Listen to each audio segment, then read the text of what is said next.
Bismillahirrahmanirrahim. Assalamualaikum warahmatullahi wabarakatuh. Innal hamdalillah nahmaduhu wa nasta'inuhu wa nastaghfiruh wa na'udzu billahi min syururi anfusina wa min sayyiati a'malina may yahdihillahu fala mudhillalah wa may yudlil fala hadiyalah. Asyhadu an la ilaha illallah wa asyhadu anna Muhammad abduhu wa rasuluhu la nabiyya ba'dah. Rabbi shrah li sadri wa yassir li amri wahlul 'uqdatam min lisani yafqahu qawli amma ba'd. Segala puji hanya bagi Allah yang telah memasukkan kita, memperjumpakan kita di bulan Ramadan sampai ke hari ke-18. Semoga Allah menerima puasa kita, sujud kita, sedekah kita, dan seluruh amal-amal kebaikan kita di 18 hari yang kemarin. Dan semoga Allah memudahkan kita untuk menyelesaikan, menuntaskan Ramadan tahun ini dengan husnul khotimah. Husnul khotimah dalam beramal. Salawat dan salam semoga senantiasa tercurah kepada qudwah kita Nabi Agung Muhammad SAW, keluarganya, para sahabat, dan orang-orang yang senantiasa bersama dengan sunnah-sunnah beliau. Pemirsa yang dirahmati oleh Allah Subhanahu wa taala, dalam Ar-Rahiq Al-Maktum karya Syekh Syafiur Rahman Baharur Tuhuri diceritakan ada seorang muslimah, ya, orang Arab, itu wanita Arab yang dilecehkan oleh orang Yahudi Bani Khainuqa. Yang ketika itu si muslimah tadi sedang pergi ke pasar. Nah, ketika mereka sedang jual beli gitu ya, membeli sesuatu, kemudian orang Yahudi tadi mengikatkan ujung kerudung muslimah tadi. Kemudian setelah muslimah itu bangkit, maka kemudian tersingkap aurat dan wajahnya. Peristiwa itu menjadikan Rasulullah sangat marah, ya, dan melakukan pengepungan terhadap Bani Khainuqa selama 15 hari. Hampir semua laki-laki Bani Khainuqa itu dihukum mati oleh Rasulullah SAW, ya. Walaupun sebelum akhirnya gitu Rasulullah bermurah hati untuk meminta semua mereka itu meninggalkan kota Madinah. Nah, dari peristiwa itu sebenarnya memberikan satu gambaran kepada kita bahwa sekarang ini, di masa saat ini pun umat Islam juga dihinakan di berbagai penjuru dunia. Muslimah direcehkan, syariat dilecehkan, ya. Tidak ada satupun gitu ya para pemimpin yang kemudian menjadi garda ke depan untuk membela muslim pada saat ini. Rasulullah pernah mengabarkan, ya, tentang hal itu. Kelak di mana umat Islam akan berada dalam keadaan yang sedemikian buruknya, sehingga diumpamakan sebagai laksana makanan yang diperebutkan oleh para pemangsa. Kemudian para sahabat bertanya, apakah pada saat itu jumlah muslim sedikit ya Rasulullah? Tidak, kata Rasulullah, ya banyak sekali. Kenapa ya Rasulullah? Karena semua itu dihinggapi oleh penyakit wahan, yaitu cinta dunia dan takut mati. Pemirsa yang dirahmati oleh Allah Subhanahu wa taala, ada beberapa ciri penyakit wahan. Ya, ciri yang pertama adalah mudah takjub. Mudah takjub kepada apa? Kepada harta, kepada benda, kepada jabatan, kepada orang-orang kafir, dan kepada urusan-urusan selain kepada Allah Subhanahu wa taala. Ini sebenarnya sudah disampaikan oleh Allah Subhanahu wa taala dalam Quran surat Ali Imran ayat 196 dan 197. A'udzu billahi minasyaitonir rajim. Bismillahirrahmanirrahim. La yaghurannaka taqallabul ladzina kafaru fil bilad. Mata'un qalil. Tsumma ma'wahum jahannam wa bi'sal mihad. Allah menyampaikan dalam Quran surat Ali Imran ayat 196 sampai 97, janganlah sekali-kali kamu terperdaya oleh kebebasan orang-orang kafir. bergerak di dalam negeri gitu ya, itu hanyalah kesenangan sementara. Kemudian tempat mereka adalah jahanam, dan jahanam itu adalah tempat yang seburuk-buruknya. Jadi kita takjub terhadap kebebasan berpikir mereka. Kita takjub terhadap harta yang mereka miliki. Kita takjub terhadap sesuatu yang datang dari mereka. Ya, sehingga kemudian kita merubah orientasi kita bukan lagi kepada Allah Subhanahu wa taala. Nah, itu yang kemudian ciri yang pertama.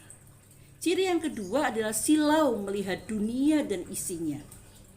Ya, ini juga sudah disinyalir sebenarnya oleh Rasulullah SAW gitu ya, bahwa sesungguhnya setiap umat memiliki ujian, dan ujian umatku adalah harta, kata Rasulullah.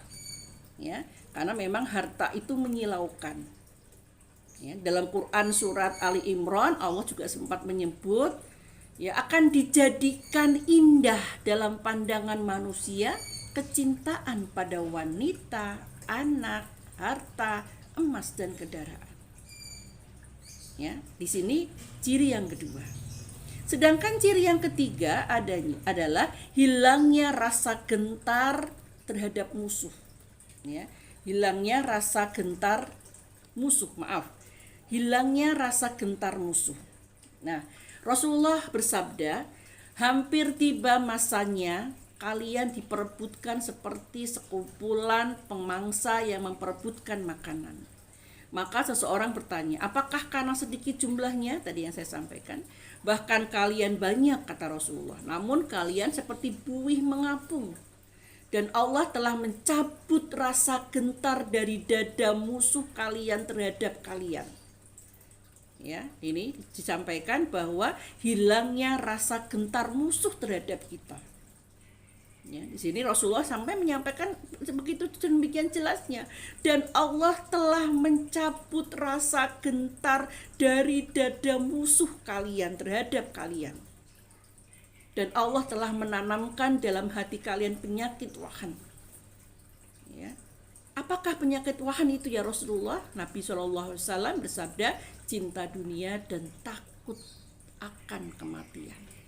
Hadis riwayat Abu Dawud. Ya. Kemudian yang ketiga, mudanya menjual agama. Ya, ini terdapat dalam hadis sebenarnya yang sangat sering kita dengar ya. Bersegeralah beramal solih sebelum datang fitnah-fitnah yang banyak. Seseorang di waktu pagi masih beriman, namun di sore hari dia kafir. Atau seorang di sore hari dia beriman dan di pagi hari dia kafir. Dia menjual agamanya dengan secuil kesenangan dunia. Kalau bahasa Jawanya itu esok dele awan tempe. Nah, ini. Jadi perubahan akidah yang luar biasa hanya karena dia menjual agamanya. Mereka bisa disuap dengan harta yang hanya sangat kecil sekali. Nauzubillahi min dzalik. Itu ciri yang ketiga. Ciri yang keempat adalah hilangnya pemimpin kuat dan lahirlah pemimpin jahat. Dari Abu Dawud juga disampaikan ya, dari beliau, hendaklah kamu mengajak kepada kebaikan dan mencegah kemungkaran. Jika tidak, maka Allah Subhanahu wa taala akan mengusahakan atasmu orang-orang yang paling jahat di antara kamu. Kemudian orang-orang yang baik di antara kamu berdoa dan tidak dikabulkan ya, oleh Allah Subhanahu wa taala. Jadi kalau kemudian kita itu tidak mengajak kepada kebaikan, amar ma'ruf nahi mungkar, maka Allah akan menjadikan pemimpin yang menguasai kita itu adalah pemimpin-pemimpin jahat. Ya. Dan kemudian orang-orang beriman berdoa dan tidak dikabulkan oleh Allah Subhanahu wa taala. Nauzubillah min dzalik. Ini karena memang orientasi kita sudah kepada orientasi dunia. Ya. Kemudian yang selanjutnya, ciri yang selanjutnya adalah meninggalkan jihad. Ini juga masih dari Abu Dawud, apabila kamu melakukan jual beli dengan sistem innah, kalian berada di belakang ekor sapi, ridho dengan cocok tanam dan meninggalkan jihad, niscaya Allah akan menjadikan kalian dalam kondisi kehinaan. Tidak akan mencabut kehinaan itu sampai kalian kembali kepada agama kalian. Ya, artinya kalau kita berkonsentrasi kepada bercocok tanam, kalau kita berkonsentrasi kepada sesuatu yang duniawi gitu ya, maka kemudian Allah akan menjadikan kondisi kita ini menjadi kehinaan. Ya. Sehingga pemirsa yang dirahmati oleh Allah, kalau kemudian Allah sudah mencerabut semua ini, maka tidak ada kemuliaan yang akan kita punya. Pemirsa yang dirahmati oleh Allah Subhanahu wa taala, itulah ciri-ciri cinta dunia. Kita berharap dengan mengetahui ciri-ciri cinta dunia ini, kemudian kita bisa memuhasabah diri. Apakah kita berada dalam kondisi yang demikian? Dan kemudian mencoba untuk berbangkit dan kemudian memperbaiki diri menjadi lebih baik.